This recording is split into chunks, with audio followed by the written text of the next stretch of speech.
কোরআন সমস্ত মখলুকাতের অধিকারের ওয়ারেন্টি দিয়েছে।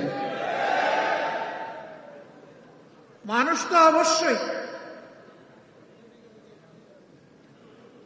মদিনায় যেমন সকল ধর্মের মানুষ পূর্ণ ধর্মীয় স্বাধীনতা, নাগরিক নিরাপত্তা এবং অধিকার ভোগ করেছেন, আল্লাহর দেওয়া আইনের এবং বিধানের ভিত্তিতে আমাদের প্রিয় দেশেও যদি সেই সমাজ ব্যবস্থা কায়েম হয়, ইনশাআল্লাহ তাআলা লাজিম সেই অধিকার প্রতিষ্ঠিত হবে।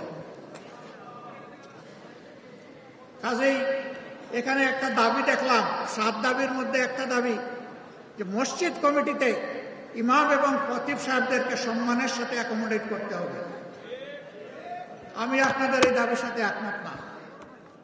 মসজিদ কমিটি হবে ইমাম এবং খতিব সাহেবের পরামর্শের ভিত্তিতে। এই কমিটির প্রাণ পুরুষ হবেন খতিব কিংবা ইমাম। তাকে বাদ দিয়ে নয়, তাকে সহযোগিতা করার জন্য এই কমিটি হবে।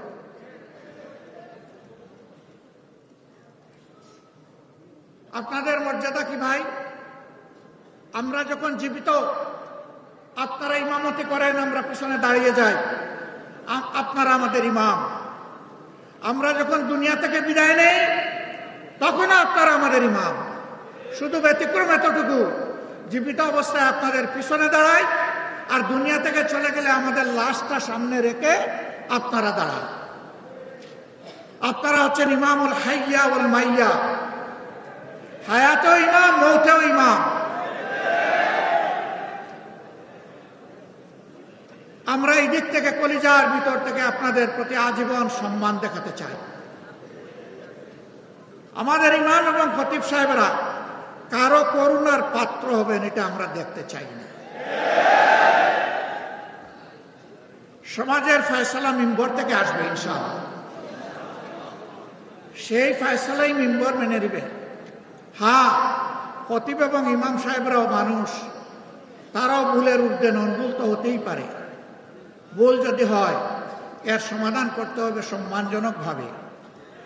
এই সমাধান এইভাবে নয়, আমার পছন্দ হয়নি, আমি দুপুরবেলা জোয়ারের নামাজের সময় বলে দিলাম যে উনি কিভাবে ইমাম থাকেন আমি দেখে নেব। আসরের নামাজের সময় দেখা গেল উনি আর মেহরাবে নাই।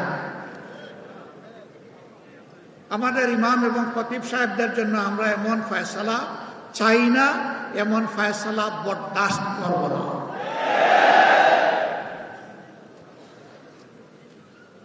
তাদেরকে তাদের পূর্ণ মর্যাদায় অধিষ্ঠিত করতে হবে। আপনাদের দাবিগুলা খুব ছোট, কিন্তু এত ছোট জায়গায় পড়ে থাকলে হবে না। আপনাদেরকে এই সমাজের দায়িত্ব নিতে হবে।